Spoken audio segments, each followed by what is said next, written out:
पिछले पार्ट में हमने देखा कि कार्ल के पास बेर और उमर का लेटर आता है और इधर हम देखते हैं कि मीना जाने वाली होती है। तभी लू फेंग उसे किले में ही रुकने को कहता है। अब आगे, तुम इतने दयालु क्यों हो? लू फेंग कहता है, मैं अकेला हूँ पूरे किले में, यहाँ पर रुको और मेरे से बात करो। तभी मीना कहती है कि मैं कैसे कार्टर ने मुझे धोखे से किले में पकड़ रखा था, और मीना रुकने के लिए मान जाती है। अगला सीन हमें वाटर पूल का दिखता है जहाँ पर मीना नहा रही होती है। तभी हम लू फेंग को देखते हैं कि वह चोरी से मीना को नहाते हुए देख रहा होता है और सोच रहा होता है कि मैं जानने को उत्सुक हूँ कि ह्यूमन और ऑर्क में क्या अंतर है। तभी मीना पीछे की तरफ घूम जाती है और लू फेंग के नाक से खून का फव्वारा निकलने लगता है। तभी मीना को पता चल जाता है कि कोई दरवाजा के पीछे है। लू फेंग कहता है कि मैंने तुम्हारे नहाने के लिए कुछ लाया हूँ।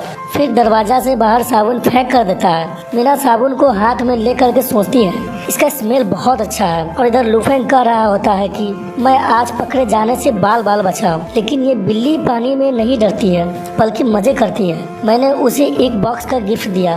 तभी मीना उधर दरवाजा से बाहर आती है। उधर लू फेंग लेटर पढ़ने का नाटक करता है। जैसे ही वो मीना को देखता है, मीना उसे बहुत खूबसूरत लगने लगती है। उसके नाक से खून निकलने लगता है। मीना कहती है, तुम मुझे ऐसे क्यों देख रहे हो? लू फेंग राइस बॉल की तरफ इशारा करते हुए कहता है, यह मैंने तुम्हारे लिए पकाया।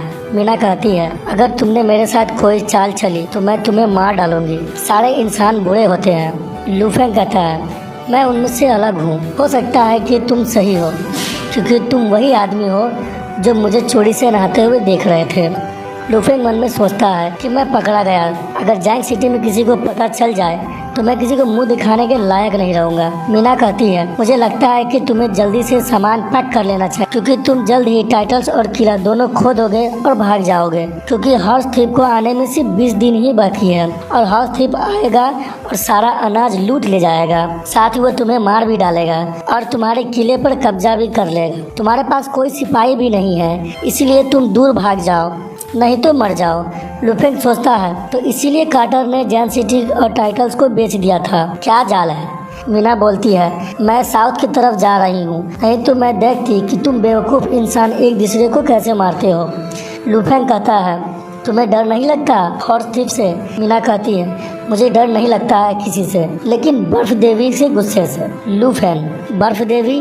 मीना कहती है, वहाँ पर बहुत ही ठंडी तूफान है 5 सालों से। 5 साल पहले बर्फ की देवी अचानक गुस्सा हो गई थी। उसने बहुत ठंडी हवा फूकी और भारी बर्फबारी से हमारा अर्क क्षेत्र बर्फ में बदल गया। हम लोग साउथ की तरफ जाने लगे और कुछ इंसानी कंट्रीज भी इसके चपेट में आ गया। तुम क्यों नहीं कुछ जानते हो? लू फेंग हंसते हुए बोलता है, मैं इससे पहले इससे बहुत दूर था। मीना बोलती है, यहाँ से भाग जाओ, नहीं तो तुम मारे जाओगे। लू फेंग कहता है कि क्या अभी फसल काटने में आधा महीना है? मेरे लिए चिंता मत करो, मेरे पास अपना रास्ता है। अगला सीन जंगल का देखते हैं कि टाइगर एक लड़के का पीछा कर रहा होता है जिसका नाम नीयू है।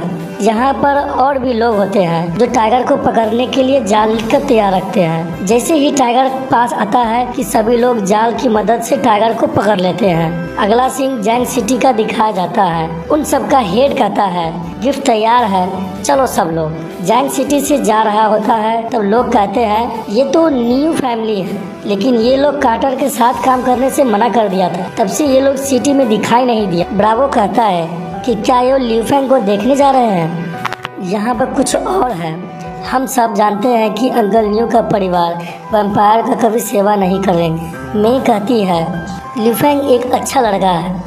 नोबल बनने के बाद उसने हमें एक खास आमंत्रण भेजा है। हमने उस समय उसे बचाकर अच्छा निर्णय लिया था। निकोली, जो न्यू फेंग के ख्यालों में खोई रहती है। अगला सीन किले का दिखाया जाता है। अंकल न्यू बेन, आंटी में, आप लोग यहाँ आ गए?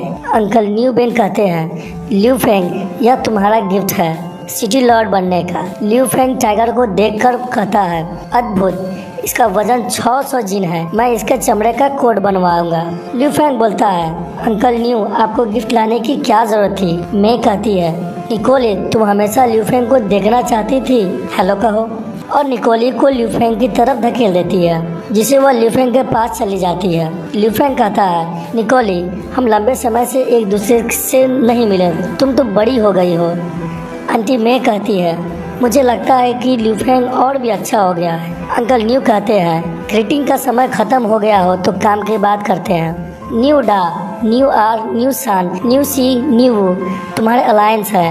तब ल्यू फैंग बोलता, अंकल ल्यू, क्या आप मेरी मदद नहीं करेंगे? मैं आपको इस किले का बटलर बनाना चाहता हूँ। अंकल ल्यू कहते हैं, मैं तुम्हारा दयालुता का आदर करता हूँ, लेकिन तुम जानते हो कि मेरे पैर कटा हुआ है, इसलिए मैं तुम्हारी मदद नहीं कर सकता हूँ। मैं तुम्हारा दयालुता का आदर करता हूँ, लेकिन तुम जानते हो कि मेरा पैर कटा हुआ है, इसलिए मैं तुम्हारी मदद नहीं कर सकता हूँ। ल्यू फैंग चुटकी बजाते हुए कहता है कि कोई बात नहीं है, मैं आपको आम आदमी की तरह चलने की तरह बना दूंगा।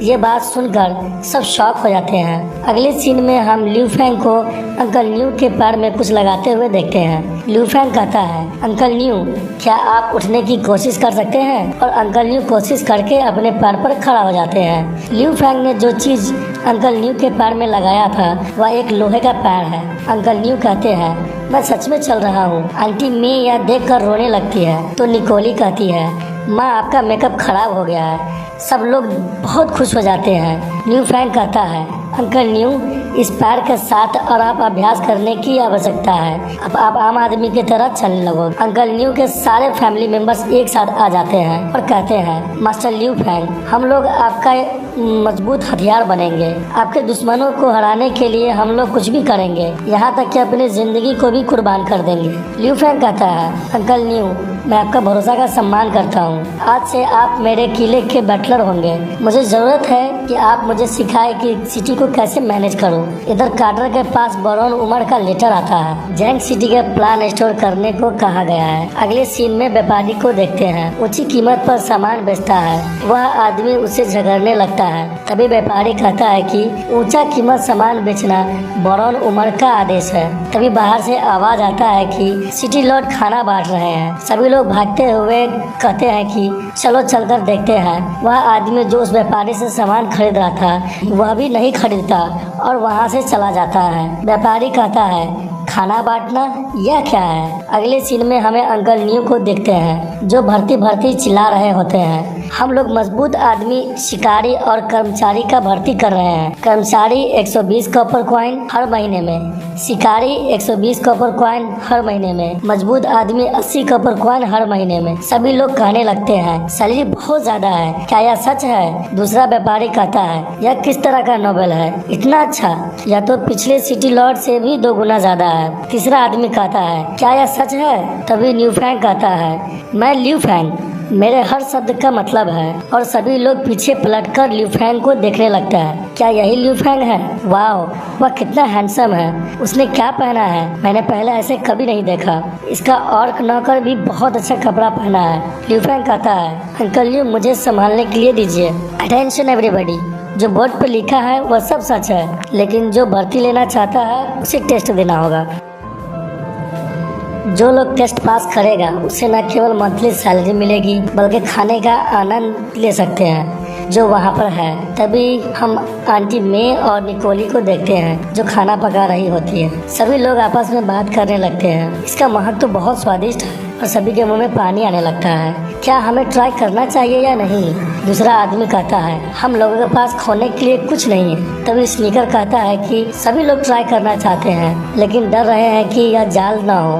ब्रावो कहता है, अच्छा ठीक है, पहले मैं जाकर ट्राई करता हूँ। ल्यू फैंग कहता है, पहले कौन ट्राई करना चाहता है? तभी भीड़ में से आवाज आता है, मैं। ब्रावो कहता है, मैं अप्लाई करना चाहता हूँ, मैं क्लर्क में काम करना चाहता हूँ और मेरा बायोडाटा है। तभी ल्यू फैंग उसके बायोडाटा को देखता है और कहता है कि इसका लिखावट बहुत अच्छा है और यह लोगों का परवाह भी करता है। तुम टेस्ट पास हो गए हो, अभी से तुम एक जैंग सिटी के कर्मचारी हो। निकोली, इसे नूडल्स और रोस्टेड पोर्क दो। ब्रावो के मुंह में पानी आ जाता है। खाना देखकर कहता है कि जल्दी लाओ और मुझे चखने दो, मैं बस सबके लिए टेस्ट करना चाहता हूँ। और जैसे ही एक निवाला लेता है कि उसका शक्ल बन जाता है जैसे कि वह कुछ जहरीला चीज खा लिया हो। स्नीकर ब्रावो की तरफ देखता है और स्नीकर कहता है, मुझे पता था कि यह सब एक जाल है। अंकल ब्रावो, मैं आपको बचाने के लिए आ रहा हूँ। तभी ब्रावो कहता है, ये बहुत स्वादिष्ट है और वह चम्मच चाटते हुए रो रहा होता है। तभी स्नीकर ब्रावो की बात सुनकर स्नीकर गिर जाता है और ब्रावो कहता है कि मैंने इससे पहले इतना अच्छा खाना कभी नहीं खाया, मुझे लगता है कि मेरा आधा जीवन बेकार है। स्नीकर कहता है, अंकल एक्साइटेड होने पर कृपया बेहोश होने वाला शक्ल मत बनाइए। तभी सभी लोग कहने लगता है, मुझे भी ट्राई करना चाहिए। दूसरा मैं क्लर्क बनना चाहता हूँ। तीसरा आदमी, मैं सिपाही बनने के लिए अप्लाई कर। तभी हमें दिखाया जाता है कि सिपाही बनने के लिए लकड़ी के बैरियर के ऊपर कूदना है, रेंगते हुए तारों के नीचे से निकलना, दीवार के ऊपर चढ़ना, तभी तुम टेस्ट पास कर पाओगे। तभी लोग कुछ न कुछ ट्राई करने के लिए जाते हैं। सभी लोग टेस्ट दे रहे होते हैं और लियू फेंग उन्हें देखता है और कहता है कि मुझे नहीं लगता था कि ये लोग इतने एक्टिव होंगे। निकोली, ये सब तुम्हारे खाने का कमाल है, और उसका सर सहलाने लगता है। तभी लियू फेंग मीना की तरफ बढ़ता है उसका सर सहलाने के लिए, लेकिन मीना पीछे हट जाती है और कहती है कि तुम मुझे मत छुओ। तभी निकोली सोचती है। यहीं पर हम लोग अपनी एपिसोड एंड करेंगे। एपिसोड की एक्सप्लेनेशन अच्छी लगी हो तो कमेंट करके जरूर बताइएगा। चैनल को सब्सक्राइब कर दे, वीडियो को लाइक और शेयर कर दें। शुक्रिया।